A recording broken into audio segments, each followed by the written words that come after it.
बिस्मिल्लाहिर्रहमानिर्रहीम। अस्सलाम वालेकुम। मोहतरम नाज़रीन, कुरैश मक्का कौन थे, उनको अल्लाह ताला ने क्या रुतबा दिया था, फिर उन्होंने अल्लाह के प्यारे हबीब सल्लल्लाहु अलैहि वसल्लम के साथ क्या सलूक किया और कुरान पाक की सूरत कुरैश में अल्लाह ताला ने उनको कैसे मुखातिब फरमाया। इसके अलावा कुरैश की बदसलूकियों का नबी करीम सल्लल्लाहु अलैहि वसल्लम ने क्या सिला अता फरमाया, तमाम तर तफसीलात आज की वीडियो में आपको बताएंगे। वीडियो को आपने स्किप नहीं करना और आखिर तक लाजमी देखना है। नाज़रीन, सबसे पहले आपको कुरैश की तारीख़ बताते हैं। नाज़रीन, याद रहे कि बनु कुरैश या कुरैश मक्का का एक अहम तरीन कबीला था। खातमुल अंबिया हज़रत मोहम्मद सल्लल्लाहु अलैहि वसल्लम का ताल्लुक़ उसी कबीले की एक शाख बनु हाशिम से था। आपको बताते चलें कि हजूर सल्लल्लाहु अलैहि वसल्लम के जद अमजद कोसी इब्न कलाब की औलाद को कुरैश कहा जाता है। जो कि कोसी इब्न कलाब ने अहले अरब को एक मरकज़ पर जमा किया, इसलिए कुरैश कहलाए, क्योंकि कुरैश का मतलब अरबी में जमा करने के हैं और कुसी अरब को जमा करने वाले थे। रिवायत बताते हैं कि आप सल्लल्लाहु अलैहि वसल्लम के इस दुनिया में आने से कबल भी अरब के तमाम कबीलों में ख़ानदान कुरैश को ख़ास इम्तियाज़ हासिल था। रिवायत के मुताबिक खाना काबा जो तमाम अरब का दीनी मरकज़ था, उसके मुतवल्ली यही कुरैश थे और मक्का मुकरमा की रियासत भी उन्हीं से मुतल्लिक थी। नाज़रीन, आपको कबीला कुरैश की बड़ी बड़ी शाखों के बारे में बताते हैं जिनका तज़करा तारीख़ में यूँ मिलता है। पहली शाख सदाता है, यानी काबा की हिफाजत और उसकी खिदमत करने वाले। रिवायत बताते हैं कि मुहाफ़िज़ काबा ही के पास काबा की कुंजी रहती थी और वही लोगों को उसकी ज़ियारत कराता था।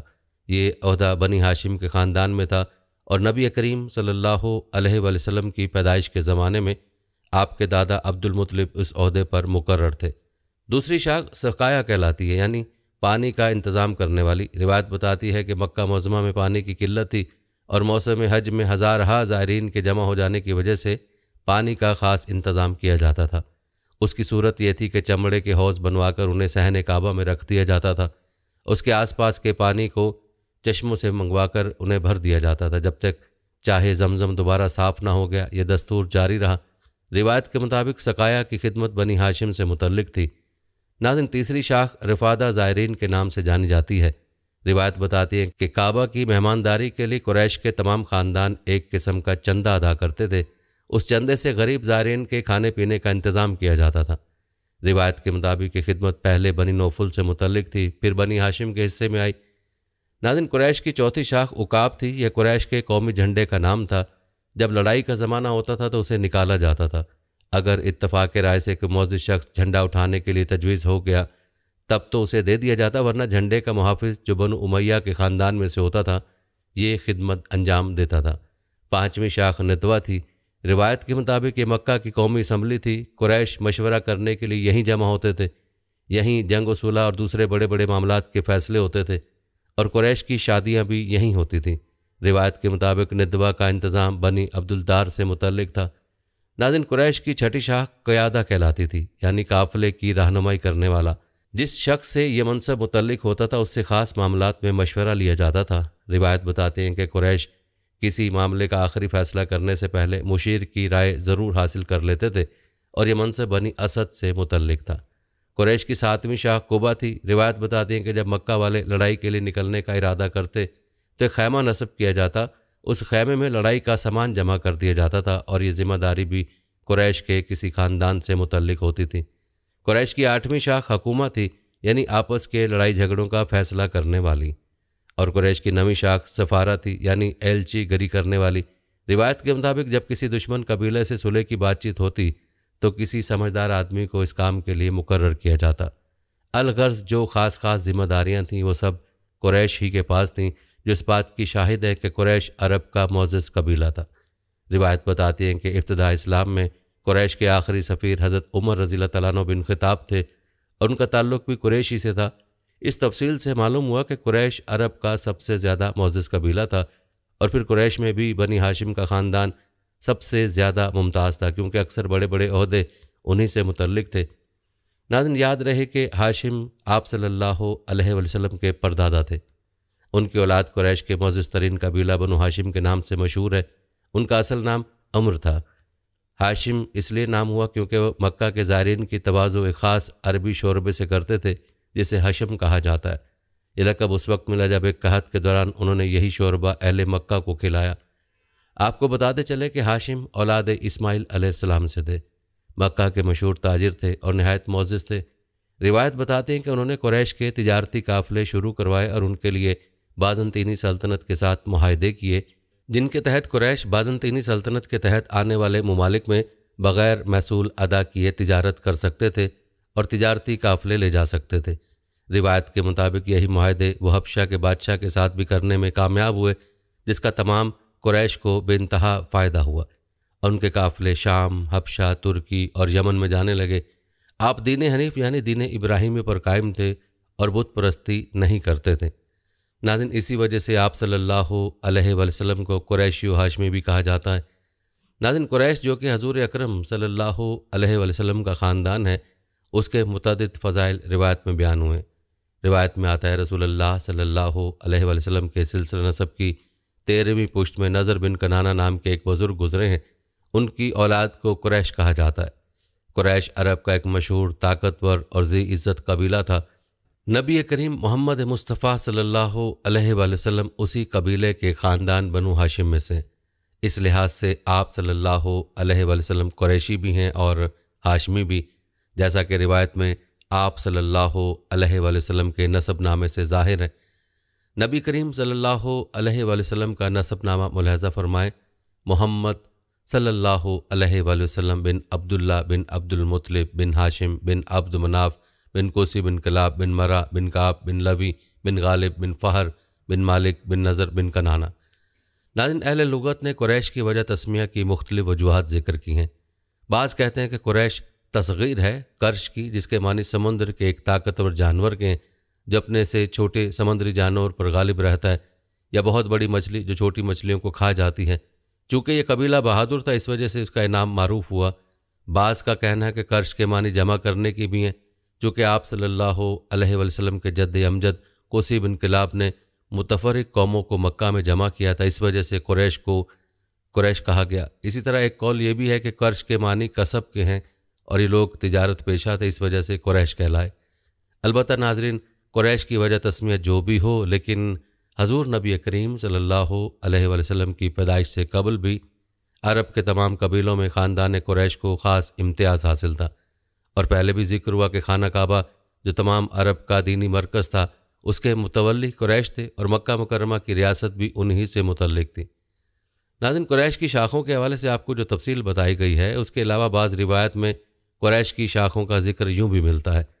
बनु हाशिम, बनु उमय्या, बनु नौफिल, बनु अब्दुलदार, बनु असद, बनु तमीम, बनु मखजूम, बनु अदी, बनु अब्द मनाफ, बनु सहम, और इनके अलावा दीगर शाखें भी हैं जिनका जिक्र बाज़ दूसरी रिवायत में होता है। अलबत्ता मारूफ शाखें यही हैं जो अभी बयान की गई हैं और जिनका जिक्र पहले हुआ है। नाज़रीन, आइए आपको कुरैश के वो फ़ज़ाइल बताते हैं जिनका तज़किरा अहादीस मुबारका में हुआ है। ये फ़ज़ाइल मुलाहज़ा फ़रमाएँ। हज़रत वासिला बिन अस्का रज़ियल्लाहु तआला अन्हु से रिवायत है कि रसूल अल्लाह सल्लल्लाहु अलैहि वसल्लम ने इरशाद फरमाया, बेशक अल्लाह ताला ने इब्राहीम अलैहिस्सलाम की औलाद में से इस्माइल अलैहिस्सलाम को मुंतखब किया और इस्माइल अलैहिस्सलाम की औलाद में से बनु कुनाना को मुंतखब किया और कुनाना की औलाद में से कुरैश को मुंतखब किया और कुरैश में से बनु हाशिम को मुंतखब किया और मुझे यानी रसूल अल्लाह सल्लल्लाहु अलैहि वसल्लम को बनु हाशिम में से मुंतखब किया। इसी तरह हज़रत जाबिर रज़ियल्लाहु अन्हु से रिवायत है कि रसूल अल्लाह सल्लल्लाहु अलैहि वसल्लम ने इरशाद फरमाया, तमाम लोग खैर और शर में कुरैश के ताबे हैं।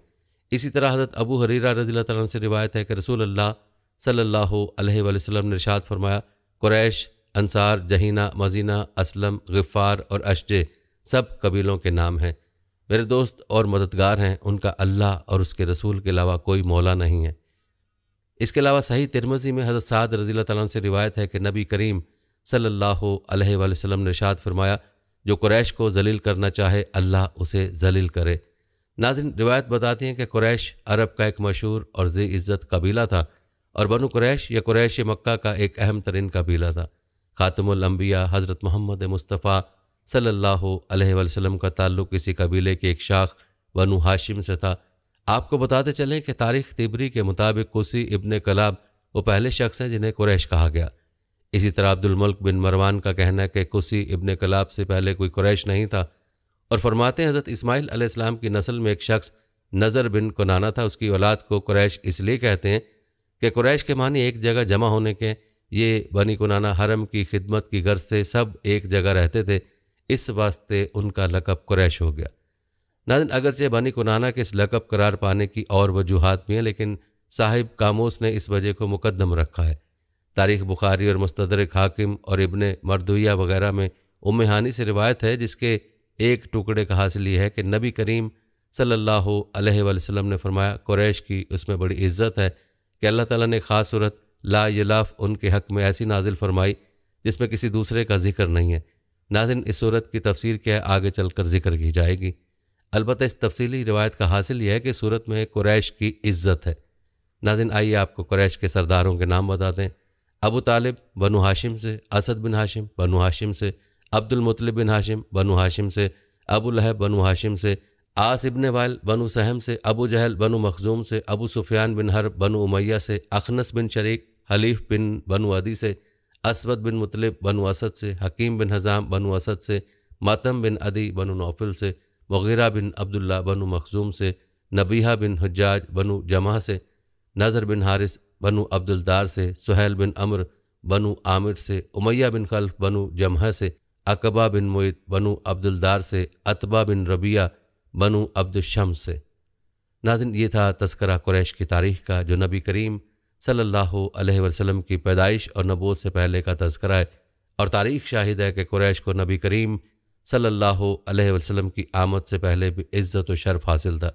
लेकिन याद रखें कि नबी करीम सल्लल्लाहु अलैहि वसल्लम की आमद के साथ कुरैश मक्का के शर्फ़ हज़ूर नबी करीम सल्लल्लाहु अलैहि वसल्लम की इत्तबा और अतात के साथ मशरूत हो गया। कुरैश में से जिन कबीलों और अफराद ने नबी करीम सल्लल्लाहु अलैहि वसल्लम की नबूवत को कबूल किया और दीन इस्लाम में दाखिल हुए, उन्होंने इज़्ज़त व शर्फ़ पाया, जबकि कुरैश के वो सरदार जिन्होंने नबी करीम सल्लल्लाहु अलैहि वसल्लम की मुखालफत की और अल्लाह और उसके रसूल सल्लल्लाहु अलैहि वसल्लम पर ईमान नहीं लाए, वो कुरैश होने के बावजूद भी दुनिया और आखिरत में नाकाम और रुस्वा हैं, अगरचे उनका नबी करीम सल्लल्लाहु अलैहि वसल्लम के साथ कितना ही करीबी ताल्लुक़ क्यों ना हो। नाज़रीन, कुरैश मक्का ने नबी करीम सल्लल्लाहु अलैहि वसल्लम के ऐलान नबूवत पर क्या रद्द-ए-अमल किया और आप सल्लल्लाहु अलैहि वसल्लम के साथ क्या सलूक किया, ये भी आपको बताएंगे। लेकिन पहले आपको सूरह कुरैश, जिसे सूरत ला यलाफ भी कहते हैं, उसके ज़माना नज़ुल और उसके नज़ुल के पस मंज़र के बारे में बताते हैं। याद रहे कि उस सूरत की पहली ही आयत का लफ्ज़ कुरैश को ही उस सूरत का नाम करार दिया गया है। जहाँ तक उस सूरत के ज़माना नज़ुल की बात है तो ज़ुहाक और कलबी ने उसको मदनी कहा है, लेकिन मुफस्सरीन की अजीम अक्सरियत उसके मक्की होने पर मुत्तफ़िक है। उसके मक्की होने की मुकम्मल शहादत खुद उस सूरत के अल्फाज रब हाज़िल बैत यानी इस घर के रब में मौजूद है। मुफस्सरीन इसकी वजाहत यूँ फरमाते हैं, अगर ये मदीना में नाजिल होती तो खाना काबा के लिए इस घर के अल्फाज कैसे मौजू हो सकते थे, बल्कि उसके मज़मून का सूरह फ़ील के मज़मून से इतना गहरा ताल्लुक़ है कि गालिबन इसका नज़ुल उसके मुत्तसलन बाद ही हुआ होगा। दोनों सूरतों के दरमियान इसी मुनासबत की बिना पर बाज़ बुज़ुर्ग इस बात के भी कायल हुए हैं कि ये दोनों दरअसल एक ही सूरत हैं। इसके अलावा इस ख्याल को तक़वियत उन रिवायत की बिना पर मिली है कि हज़रत अबी बिन काब के मसहफ़ में ये दोनों एक साथ लिखी हुई थी और दरमियान में बिस्मिल्लाह मरकूम न थी। नीज़ ये कि हज़रत उमर रज़ी अल्लाह तआला ने एक मरतबा किसी फसल के बग़ैर उन दोनों को मिलाकर नमाज में पढ़ा था, लेकिन ये राय इस वजह से काबिल कबूल नहीं कि सहाबा कराम की अजीम तादाद के ताउन से सैयदना उस्मान रज़ी अल्लाह तआला ने कुरान मजीद के जो नुस्खे सरकारी तौर पर लिखवा कर बिलाद इस्लाम के मराकज़ भिजवाए थे, उनमें दोनों के दरमियान बिस्मिल्लाह दर्ज थी। उस वक्त से आज तक तमाम दुनिया के मुसाहिफ में ये अलग अलग सूरतों की हैसियत से ही लिखी जाती रही है। और मज़ीद ये कि दोनों सूरतों का अंदाज़े बयां एक दूसरे से इस कदर मुख्तलिफ है कि एलानिया दो अलग सूरतें नज़र आती हैं। अलबत्ता नाज़रीन, इस सूरत को ठीक ठीक समझने के लिए ज़रूरी है कि उसके तारीख़ी पस मंज़र को निगाह में रखा जाए, जिससे उसके मज़मून और सूरह फ़ील के मज़मून का गहरा ताल्लुक़ है। यह तारीख़ पस मंज़र क्या है, आइए आपको बताते हैं। तारीख़ी रिवायत के मुताबिक कुरैश का कबीला नबी सल्लल्लाहु अलैहि वसल्लम के जद आला कुसी बिन कलाब के ज़माने तक हिजाज़ में मुंतशिर था। सबसे पहले कुसी ने उसको मक्के में जमा किया और बैतुल्लाह की तौलियत उस कबीले के हाथ में आ गई। इसी बिना पर कुसी को मुज्जमा यानी जमा करने वाले का लक़ब दिया गया। उस शख्स ने अपने आला दर्जे की तदब्बुर से मक्का में एक शहरी रियासत की बुनियाद रखी और जुमला अतराफ़ अरब से आने जाने वाले हाजियों की खिदमत का बेहतरीन इंतज़ाम किया, जिसकी बदौलत रफ्ता रफ्ता अरब के तमाम कबाइल और तमाम इलाक़ों में कुरैश का असर व रसूख कायम होता चला गया।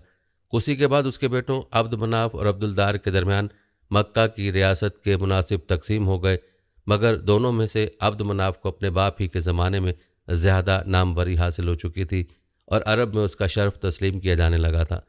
अब्द मनाफ के 4 बेटे थे, हाशिम, अब्द शम्स, मुतलिब और नौफल।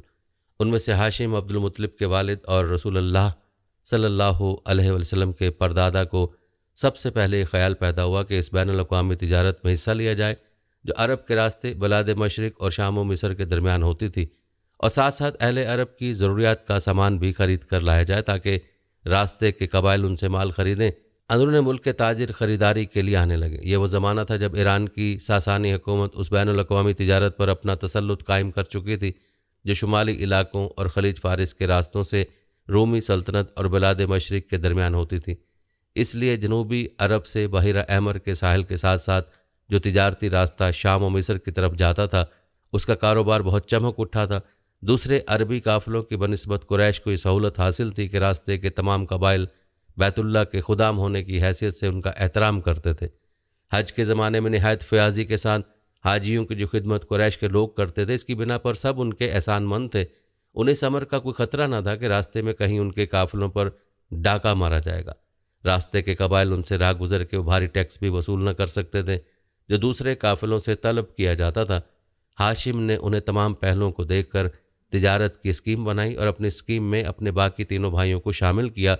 यूं शाम के गुसानी बादशाह से हाशिम ने, हब्श के बादशाह से अब्द शम्स ने, यमनी उमरा से मुतलिब ने और इराक व फारिस की हुकूमत से नौफल ने तिजारती मराहत हासिल की।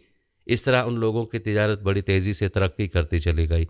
इसी बिना पर ये चारों भाई मुतजरीन यानी तिजारत पेशा के नाम से मशहूर हो गए और जो रवाबित उन्होंने गिरदोपेश के कबाइल और रियासतों से कायम किए थे उनकी बिना पर उनको असाबुल एलाफ भी कहा जाता था, जिसकी मायने उल्फत पैदा करने वालों के हैं।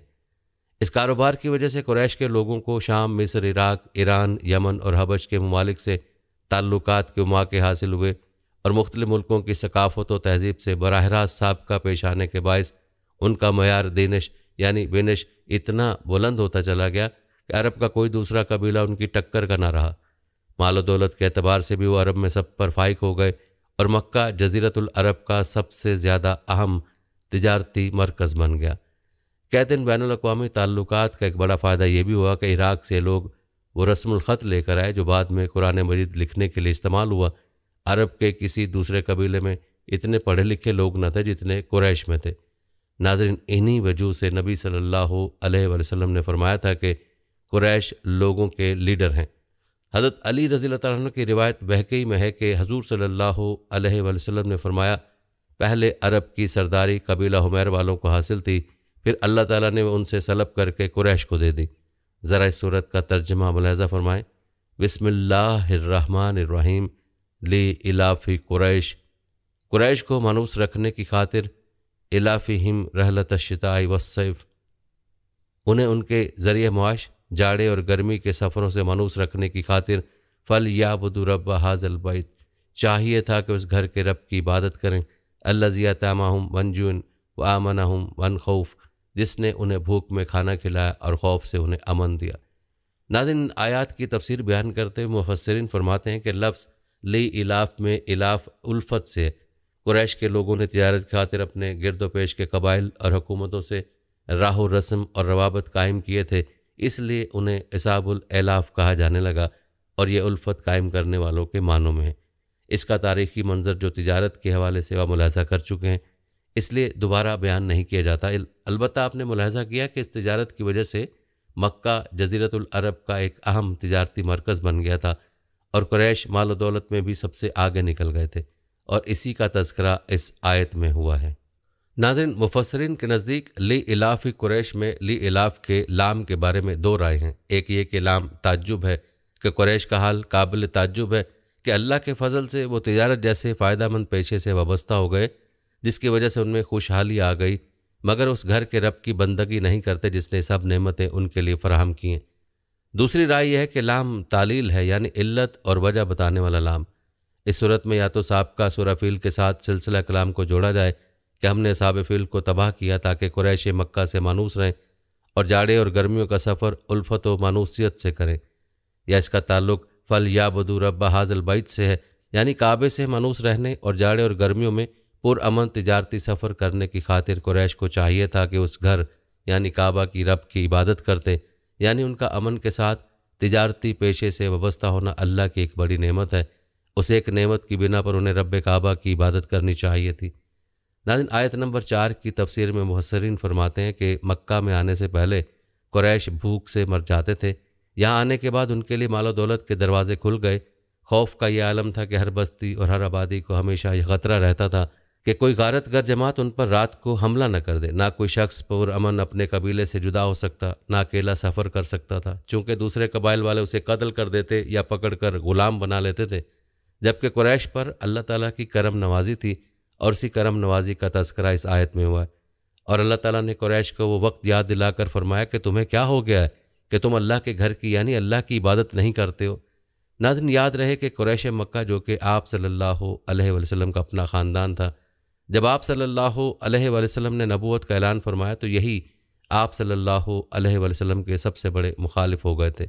नबूवत का ऐलान करने पर कुरैश का नबी करीम सल्लल्लाहु अलैहि वसल्लम के साथ सलूक क्या था, आइए इस बारे में आपको बताते हैं।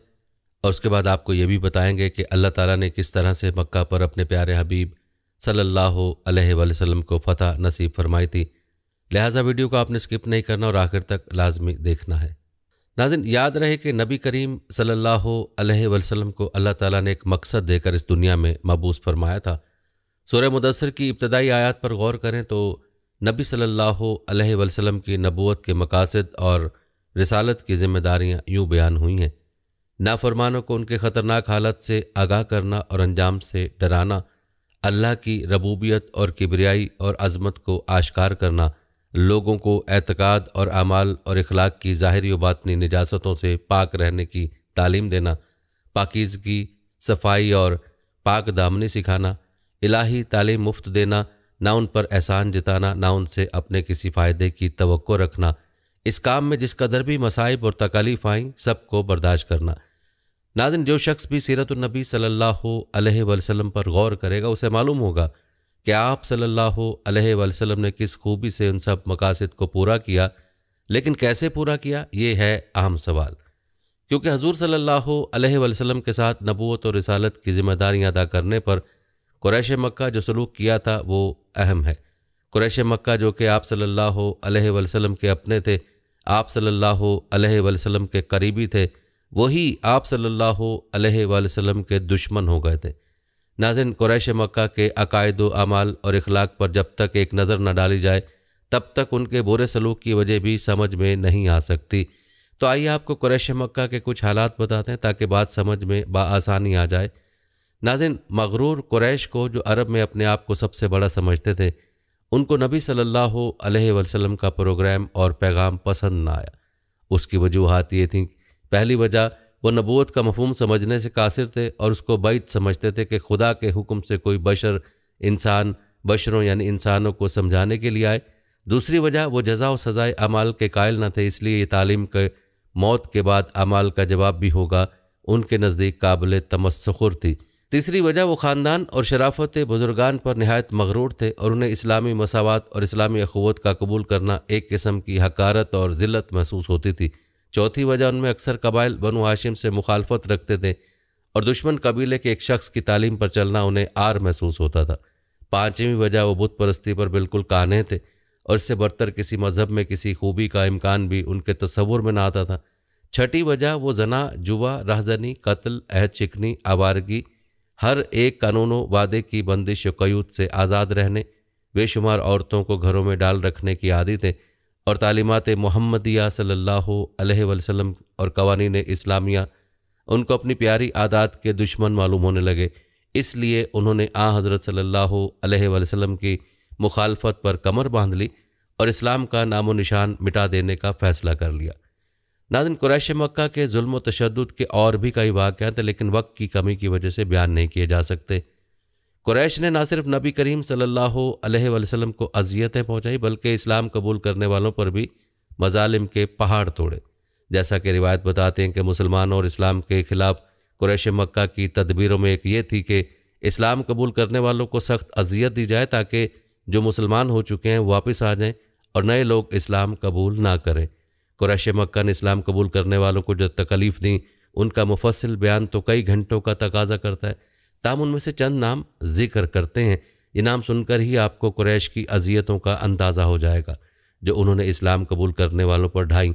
उन नामों में सैयदना बिलाल, सैयदना अम्मार, सैयदना अबू फ़कीया जिनका नाम अफलहा था, सैयदना खुबाब बिन अर्थ, सैयदा याइनही रज़ी अल्लाह तआला अन्हा, सैयदा जुनैदा रज़ी अल्लाह तआला अन्हा, सैयदा नहतिया रज़ी अल्लाह तआला अन्हा और सैयदा उम्मे अलबीस रज़ी अल्लाह तआला अन्हा ग़ुलाम और लौंडियाँ थीं। याद रहे कि कुरैश का ज़ालिमाना सलूक सिर्फ ग़ुलामों और ज़ईफ़ों के साथ ही न था, अपने फ़र्जंदों और अजीज़ों के साथ भी वो ऐसी ही संग दिली का बर्ताव किया करते थे। सैयदना उस्मान बिन अफ़्फ़ान पर चचा के मज़ालिम, सैयदना मसअब बिन उमैर को माँ ने घर से निकाल दिया। बाज़ सहाबा को कुरैश गाय और ऊँट के कच्चे चमड़े में लपेट कर धूप में फेंक देते थे, बाज़ को लोहे की ज़िर्ह पहनाकर जलते जलते पत्थरों पर गिरा दिया करते थे। गर्ज ऐसी वाशियाना सज़ाएँ देते थे कि सिर्फ इस्लाम की सदाकत ही उनका मुकाबला कर सकती थी। नाज़रीन, पहली उम्मतों ने तो खोटे रुपए लेकर अंबिया को गिरफ्तार और कत्ल करा दिया था। ये हजूर सल्लल्लाहु अलैहि वसल्लम के सहाबा ही थे जो मौत को गले लगाते थे, लेकिन ना इस्लाम छोड़ा ना ही पैगंबर का साथ छोड़ने पर आमादा हुए। नाज़रीन, कुरैश मक्का ने नबी करीम सल्लल्लाहु अलैहि वसल्लम को जिस तरह से सताया और जिस तरह से इस्लाम कबूल करने वालों को सताया वो किसी से मुखफ़ी नहीं है। याद रहे कि जब कुरैश मक्का के मज़ालिम हद से तजावुज़ कर गए तो नबी करीम सल्लल्लाहु अलैहि वसल्लम ने मुसलमानों को हबशा हिजरत की इजाज़त मरहमत फरमाई। फिर उसके बाद अल्लाह की तरफ से मदीना की हिजरत का हुक्म हुआ और आप सल्लल्लाहु अलैहि वसल्लम ने भी आखिर अल्लाह के हुक्म से हिजरत फरमाई।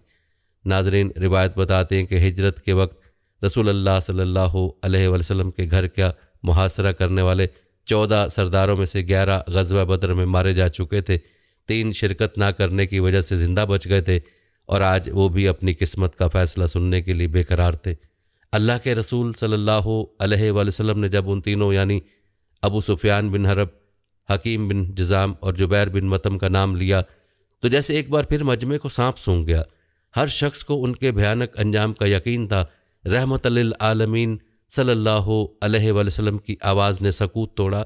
उन तीनों को भी अमान दी जाती है, जो हरम मक्का की दीवार के साए में बैठ जाए उसे भी अमान दी जाती है, जो अबू सुफियान के घर में दाखिल हो जाए उसे भी अमान है, जो हथियार फेंक दे उसे भी अमान है।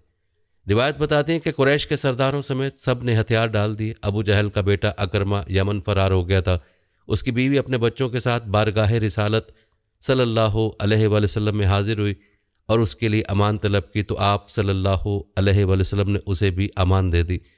फिर हजूर सल्लल्लाहु अलैहि वसल्लम ने खाना काबा की चाबी हज़रत उस्मान बिन तलहा के हवाले करते फरमाया, अब ये हमेशा तुम्हारे पास रहेगी। अल्लाह ने तुमको अपने घर का अमीन बनाया।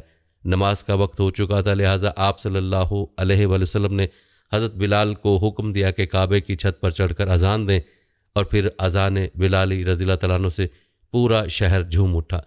नाज़रीन, यूँ कुरैश मक्का जिन्होंने अपने तकब्बुर और गरूर की वजह से इस्लाम कबूल नहीं किया था और शुरू दिन से नबी करीम सल्लल्लाहु अलैहि वसल्लम और दीन के दुश्मन थे, वो नबी करीम सल्लल्लाहु अलैहि वसल्लम के सामने सरनगू हुए। रिवायत बताते हैं कि अंसार मदीना को फ़िक्र लाहक हो गई थी कि मक्का रसूलुल्लाह सल्लल्लाहु अलैहि वसल्लम की जाए पैदाइश है, आबा व अजदाद का मस्कन है, उसी शहर में बैतुल्लाह है, तो कहीं ऐसा ना हो कि रसूलुल्लाह सल्लल्लाहु अलैहि वसल्लम अब यहीं मुस्तकिल क़याम फरमा लें। इस पर आप सल्लल्लाहु अलैहि वसल्लम अंसार के पास तशरीफ़ लाए और फरमाया, ए अंसार मदीना, वल्लाह अब ज़िंदगी और मौत तुम्हारे ही साथ हैं। रिवायत बताते हैं कि आप मक्के में 19 रोज़ क़याम के बाद वापस मदीना मुनव्वरा तशरीफ़ ले गए। नाज़रीन, रिवायत बताते हैं कुरैश मक्का को शिकस्त देने के बाद और खाना काबा में रखे हुए बुतों को तोड़ने के बाद नबी करीम सल्लल्लाहु अलैहि वसल्लम ने मुशरिकीन के बाकी बड़े बड़े बुतों को ख़त्म करने का फ़ैसला फरमाया। रिवायत में आता है कि उज़ा कबीला बनु कुनाना का सबसे बड़ा बुत था, जिनके मुजावर बनु शैबान थे। फ़तह मक्का से फारिग होने के बाद आप सल्लल्लाहु अलैहि वसल्लम ने हज़रत खालिद बिन वलीद की अमारत में 30 सवारों का दस्ता उस बुत को मुनद्दम करने के लिए रवाना किया। जब उसे मुनद्दम करके वापस आए तो नबी करीम सल्लल्लाहु अलैहि वसल्लम ने फरमाया, क्या तुमने वहाँ कुछ देखा? जवाब मिला, नहीं। इस पर आप सल्लल्लाहु अलैहि वसल्लम ने फरमाया, फिर तो दर हकीकत तुमने उसे मुनद्दम नहीं किया, वापस जाओ और उसे मुनद्दम करो। रिवायत बताती हैं कि हज़रत खालिद बिन वलीद दोबारा गए। उन्होंने तलवार म्यान से निकाली ही थी कि उसमें से एक बरहना स्याह और परागंदा सर औरत निकली। उस पर मजावर चीखने लगा। हज़रत खालिद बिन वलीद ने तलवार के एक ही वार से उसके 2 टुकड़े कर दिए। इसके अलावा सवा मक्के से 3 मील की मसाफत पर रिहाद में बनु हजमल का एक बुत था। हज़रत उमर बिन आस उसे ढाने पहुँचे तो मुजावर ने कहा, तुम इसे ढाने की कुदरत नहीं रखते, गैबी कुव्वतें तुमको ऐसा नहीं करने देंगी। इस पर उन्होंने कहा, ऐ शख्स, तुझ पर अफसोस है कि तू अभी तक काफिर है। उसके बाद बुत तोड़ डाला। रिवायत बताते हैं कि मुजावर ने जब देखा कि बुत के तोड़ने पर कुछ भी ना हुआ तो वो भी मुसलमान हो गया। नाज़रीन, आपको बताते चलें कि मनात भी एक बड़ा बुत था जिसे कई कबाइल पूछते थे। रसूल अल्लाह सल्लल्लाहु अलैहि वसल्लम ने फ़तह मक्का के बाद हज़रत सईद बिन ज़ैद को 20 सहाबा के साथ उसे ढाने के लिए भेजा। वो वहाँ पहुँचे तो मुजावर ने उनसे पूछा, तुम क्या चाहते हो? उन्होंने कहा, मैं इसे ढाना चाहता हूँ। मुजावर बोला, तुम जानो और तुम्हारा काम। हज़रत सईद बुत की जानिब बढ़े तो उसमें से एक स्याह बरहना परागंदा सर औरत निकली जो अपना सीना पीट पीट कर कोस रही थी। मुजावर ने उसे मुखातिब करके कहा, ए मनात, उन नाफरमानों पर अपना गज़ब ढा। इतने में हज़रत सईद आगे बढ़े और तलवार के एक ही वार से उसके 2 टुकड़े कर दिए। नाज़रीन, ये था तफसीली तज़किरा कुरैश मक्का का। आपने कुरैश मक्का की तारीख़ के साथ साथ उनका नबी करीम सल्लल्लाहु अलैहि वसल्लम के साथ सलूक भी मुलाज़ा किया और फिर उनका अंजाम क्या हुआ और नबी करीम सल्लल्लाहु अलैहि वसल्लम ने उनके साथ क्या सलूक किया, ये भी मुलाज़ा किया। उम्मीद है कि आपके इल्म में खातिर खा इजाफ़ा हुआ होगा। नाज़रीन, ये थी हमारी आज की वीडियो। कमेंट सेक्शन में अपनी राय का इज़हार ज़रूर करें और बताएं कि आप अगली वीडियो कौन से इस्लामिक टॉपिक पर देखना चाहते हैं। आपकी कीमती राय हमारे लिए बहुत अहमियत रखती है। और जाने से पहले वीडियो को शेयर ज़रूर कीजिएगा। हम उम्मीद करते हैं कि आपको हमारी आज की वीडियो ज़रूर पसंद आई होगी। अगर आपको हमारी आज की वीडियो पसंद आई है तो इसको लाइक करें। आखिर में उन लोगों से एक बार फिर दरख्वास्त है कि हमारे चैनल को ज़रूर सब्सक्राइब कर लें जिन्होंने अभी तक हमारा चैनल सब्सक्राइब नहीं किया हुआ। सब्सक्राइब के साथ लगे घंटी के बटन को भी ज़रूर क्लिक करें ताकि आपको हमारी आने वाली मज़ीद वीडियोज़ का नोटिफिकेशन बर वक्त मिलता रहे। अल्लाह ताला आपको